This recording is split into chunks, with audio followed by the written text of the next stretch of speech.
பாட்டாளி மக்கள் கட்சி தொடங்கியது போராடுறது எல்லாம் மருத்துவரையா தான், அதனோட மாற்று கருத்தே இல்லை. இன்னொரு தரப்புல செயல்பட்டுக்கிட்டு இதுக்கு காரணம் பிரிவினை, இதுக்கெல்லாம் காரணம் ஜி.கே. மணி தான் காரணம்னு சொல்றாங்க.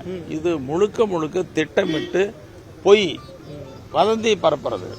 இந்த வதந்தியை மக்கள் நம்பக்கூடாது அப்படின்னு மக்களை நான் உங்கள் மூலமாக அன்போடு கேட்டுக்கொள்கிறேன். காரணம் என்ன, மருத்துவரையே அரசியல் அனுபவம் இல்லாதவரா, விவரம் இல்லாதவரா மணி சொன்னா கேட்பாரா? இதில் சரி, மருத்துவர் அன்புமணி அப்பா கூட வந்து பேசுறான், ஜி.கே. மணி வேண்டான்னு தடுக்க முடியுமா? இது ரெண்டு பேரும் சேர்ந்து முடிவெடுத்தா முடிவெடுக்கலாம்.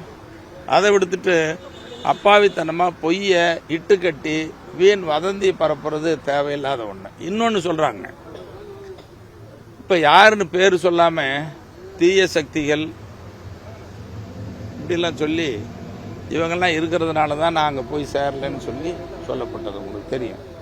நான் அன்னைக்கும் சொன்னேன், அந்த தீய சக்திகள் யார் யாருன்னு சொன்னால் அவங்கெல்லாம் ஐயா கிட்ட விளைவிக்கிறோம், வந்து ஐயா கூட சேர்ந்து செயல்பட்டால் நல்லதுன்னு கூட அன்னைக்கு சொன்னேன். நான் மறுபடியும் என்ன சொல்லப்படுதுன்னா, நீங்கள் அரசியலிருந்து விலக வேண்டியதில்லை, ஜி.கே. மணி அருளும் சட்டமன்ற உறுப்பினர் பதவி ராஜினாமா பண்ணால் போகுதுன்னு சொன்னாங்க. இப்பவும் சொல்கிறேன், வந்து ஐயா சொல்றது கேட்டு ஐயா உங்க கூட செயல்படுறேன்னு சொல்லி வந்தா நல்லது நடக்குது. நான் ஜி.கே. மணி நாளைக்கே சட்டமன்ற உறுப்பினர் பதவி ராஜினாமா பண்ணதுக்கு தயாரா இருக்கிறோம்.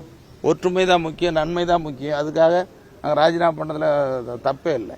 ஏன்னா இவ்வளவு நாள் ஐயா கூட வாழ்ந்துட்டோம், கொள்கைக்காக லட்சியத்துக்காக தான் வாழ்ந்துகிட்டு இருக்கிறோம். இப்போ அது என்ன பெரிய பதவியா? சட்டமன்ற உறுப்பினர் பெரிய பதவியே இல்லை. எங்க பாட்டாளி மக்கள் கட்சியுடைய வலிமை தான் முக்கியம். எங்களுக்கு மருத்துவரையா தான் உயிர் மூச்சு. அதை தவிர வேற எங்களுக்கு ஒன்றும் வழி இல்லை. பிளே ஸ்டோர் மற்றும் ஆப் ஸ்டோரில் இருந்து பாலிமர் செயலியை QR கோடு மூலம் பதிவிறக்கம் செய்யுங்கள். செய்திகளை உடனுக்குடன் பெறுங்கள்.